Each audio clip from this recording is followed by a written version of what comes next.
Նախ հարգելի գործընկերներ, մենք ներկայացրեցինք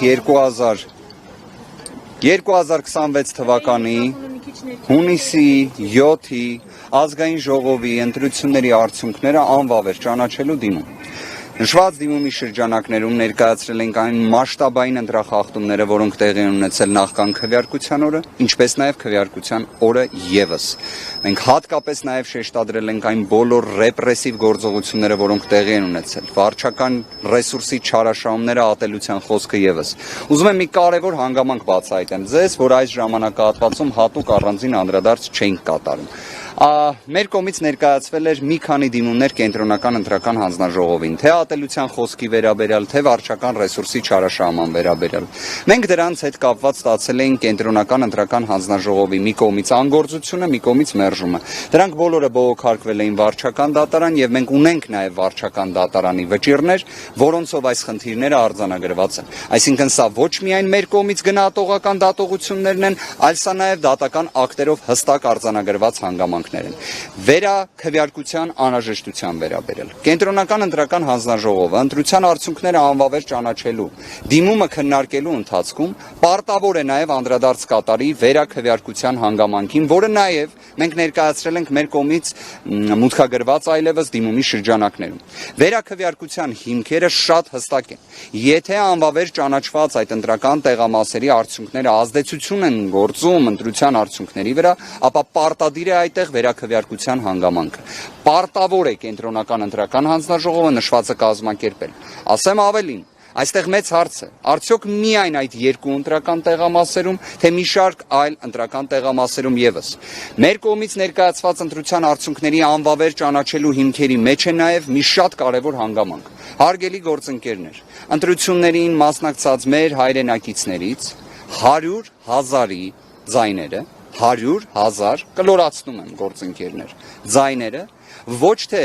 անձնագրի պատշաճ կերպով աշխատանքի արդյունքում են ձևավորվել, այլ մասնագետի կողմից մուտքագրման եղանակով լրացնելու։ Սա արդյոք խնդիր է։ Այո, որովհետև կարգը այնպիսին է, որ անձնագիրը պետք է համապատասխան վերիֆիկացումը անցնելու պայմաններում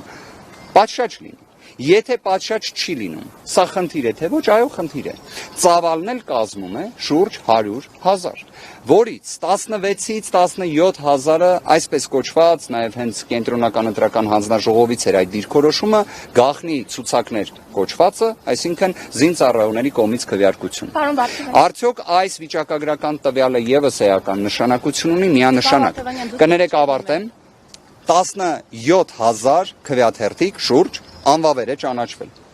Կարող եմ ասել, թե ինչն է դրա պատճառը։ 2026 թվականի ապրիլ ամսին, երբ 24-ժամյա ռեժիմով ամեն կերպ փորձեցին զրկել ուժեղ Հայաստան կուսակցությունների դաշինքին Սամվել Կարապետյանի անունը եւ ազգանունը օգտագործելու հնարավորությունից, մեկ այլ փոփոխություն ևս արեցին, որը վերաբերում էր հենց անվավեր ճանաչելու, այսպես ասած, կառուցակարգին։ Դրա հետևանքը մենք տեսանք։ Հենց դրա համար է նույն Վենետիկի հանձնաժողովը այդքան միշտ պնդում, որ ընտրություններից շաբաթներ առաջ չի կարելի նման գործողություն անել։ Արեցին հետևանքը 17,000 անվավեր քվեաթերթիկ։ Ես, գիտեք,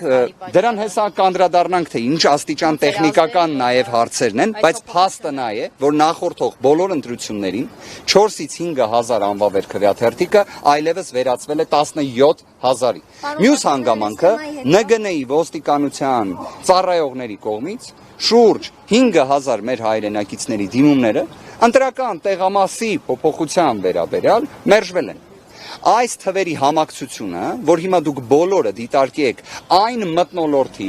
այն չարամիտ մթնոլորտի պայմաններում, որտեղ նույնիսկ ԵԱԿ ժմիգի կողմից արձանագրվում է, որ վարչական ռեսուրսի չարաշահման դեպքեր եղել են, որ տարբերակված մոտեցում, ռեպրեսիվ քրեական հետապնդումներ եղել են, այս ամենի հետ մեկտեղ դուք պարզապես այլ հետևության, քան որ այս ընտրությունների արդյունքները պետք է անվավեր ճանաչվեն, դուք այլ հետևության չեք կա։ Բայց ասում են, որ դա չի ազդել արդյունք արդյունքների վրա։ Կարծում եմ իշխանական ցանկացած ներկայացուցիչ այլ տարբերակ քան նման կարծիք հայտնելու չունի, որովհետև վերջիններիս միակ մոլուցքը դա իշխանություն մնալն է։ Բայց Հայաստանի Հանրապետության քաղաքացիները իրենց դիրքորոշումը արտահայտել են, քաղաքացիական պայմանագիր կուսակցությունը չի հաղթել այս ընտրություններում։ Իդեպ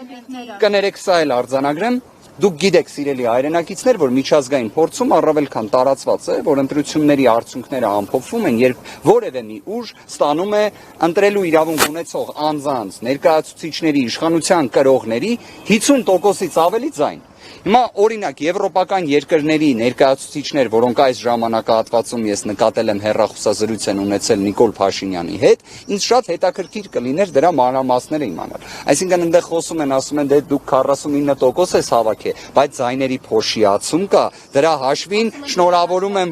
շնորհավորում եմ, որ ընտրվել ես։ Հասկանում եք, սա ամենը խոսում է նրա մասին, որ հայ հասարակությունը իր գնահատականը տվել է եւ նաեւ շատ հստակ էլ արձանագրեմ մեր դիրքորոշումը հետեւյալն է։ Քաղաքացիական պայմանագիր կուսակցության կողմից ըստ Կենտրոնական ընտրական հանձնաժողովի կողմից հրապարակված թվերի տվյալները չեն համապատասխանում իրականությանը։